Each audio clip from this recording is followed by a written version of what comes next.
Okay, let's dive right into this explainer. Today, we're unpacking humanity's absolute most desperate survival tactic in the year 3000. We're going to be digging through the official records of the Human Alliance to look at a world locked in a brutal, uncompromising stalemate. And this isn't just about a war. It is fundamentally about what happens when an entire species is backed into an existential corner and forced to literally merge with the very alien technology that's trying to wipe them out. So, we really have to start with this grand, basically impossible question to grasp the sheer scale of the situation. The enemy we're dealing with, these massive, hyper-intelligent Abyssal Cephalopoda from Planet X, well, they went ahead and built their megacity, Riley Prime, 6 miles below sea level in the Mariana Trench. Down there, the hydrostatic pressure is over 1,000 bar. I mean, that is an environment that completely pulverizes our best human engineering. So, how on earth do you fight an enemy you physically cannot even reach? Section 1.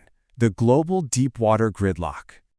To understand this war, you have to realize that both humanity and the invaders are completely trapped by their own biology. Up on the surface, the human race is confined to high-altitude mountain fortresses, places like the Swiss Alps or the Tibetan Plateau. Meanwhile, deep below, the extraterrestrials hold total, undisputed dominance over the oceanic abyss. They are essentially separated by what military strategists call the Bathypelagic Axis. It's a midwater frontier sitting at roughly 2,000 meters deep that neither side can naturally cross. If the aliens come up without their pressurized bioships, they explosively decompress. If our human submersibles go too deep, they get crushed like tin cans. Total gridlock. Which brings us to Section 2, Assimilating Extraterrestrial Hardware. So, safely hidden away in those mountain labs, human scientists started an absolutely unprecedented program of extraterrestrial tech assimilation. The Alliance basically started scooping up the wreckage of these 100-foot alien bioships destroyed in mid-water skirmishes. The grand prize? Harnessing the enemy's quantum molecular silicon. This stuff is essentially living, subatomic crystal circuits that the aliens use to manipulate space-time, gravity, and localized pressure. But, as you can probably guess, plugging human tech into living alien hardware is a bit more complicated than just using a USB cable. Right off the bat, there was a massive biological hurdle. See, the abyssal brain utilizes over 100 billion core neurons, plus an extra 500 billion decentralized sensory motor neurons in their tentacles. That is over 600 billion computational nodes tying directly into their biosilicon tech. To put that into perspective, humans, we only have about 86 billion neurons, and they're all locked up in our central nervous system. Trying to interface a human brain directly with an alien ship was literally like trying to run a top-of-the-line supercomputer on a cheap pocket calculator. And the result of that processing mismatch was grim. Scientists called it cognitive system shock. When the very first test pilots tried linking their localized nervous systems into the captured quantum networks, the multi-threaded feedback was just way too much. The human mind simply could not process the massive volumetric data of an alien consciousness. It caused immediate, fatal brain hemorrhaging. Just total overload. So how did they fix it? Section 3. The Interspecies Neural Bridge. The Human Alliance came up with a brutal, but honestly brilliant, procedure using what they call synthetic synaptic attenuators. Here's how it works. Step 1. Surgically implant cybernetic neurobridges directly into the human pilots. Step 2 involves capturing these highly specific 470 nanometer blue-green optical frequencies. That's actually the bioluminescent light language the aliens use to talk across their quantum networks. And finally, Step 3, they filter and translate those blinding alien light pulses into manageable binary neural signals, basically turning alien thought into something our biological brains can process without burning out. Now that the bridge is built, let's look at Section 4, Building Hybrid Attack Submersibles. Once they cracked the neural code, the military could finally build the Chimera-class interceptor.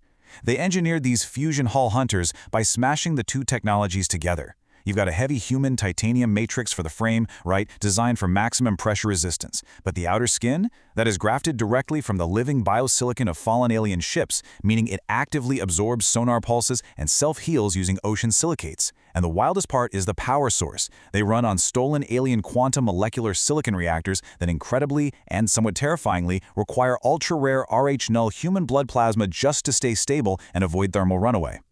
By fusing these human frames with the QMS reactors and biosilicon hulls, humanity achieved a massive breakthrough. We're talking unprecedented underwater speed and literally infinite operational range.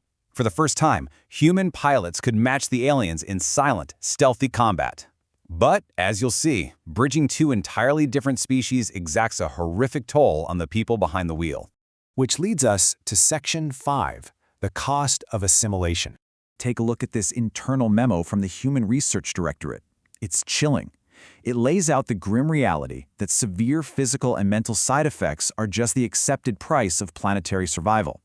The military brass basically says, look, the cellular mutation and the neurological strain, it's non-negotiable. These pilots are quite literally sacrificing their own human physiology just to keep humanity in the fight. And while the physical toll is terrible, the psychological trauma is even worse, because those biosilicon substrates actually retain quantum state memory from the former alien pilots. The human operators suffer from something called memory contagion or xenoamnesia. Suddenly, a pilot might experience 360-degree vision, or start remembering deep-sea acoustic resonances that aren't even theirs. And most tragically, they start feeling the profound collective sorrow of the exact creatures they've been ordered to kill. I mean, really try to put yourself in their shoes for a second. Imagine the psychological horror of this. You're a pilot, locked inside a freezing steel and titanium tube, thousands of meters underwater, and you are literally feeling the enemy's phantom memories leaking directly into your own consciousness. You feel what it's like to breathe liquid silicon. You feel the comforting weight of 1,000 bar of pressure. And you feel the deep, lingering grief of a species that only invaded Earth out of a desperate, tragic need to escape a dying homeworld. So, where does this all leave us? It forces us to ask one incredibly dark, provocative question about what we're willing to sacrifice to win this war. If defending humanity requires physically merging with the enemy, translating their grief into our own brains, and accepting their alien memories as our own, well, at what point do we lose the very humanity we are fighting so desperately to save? It's a terrifying thought, right? And it's the exact question the pilots of the year 3000 have to face every single time they dive into the dark,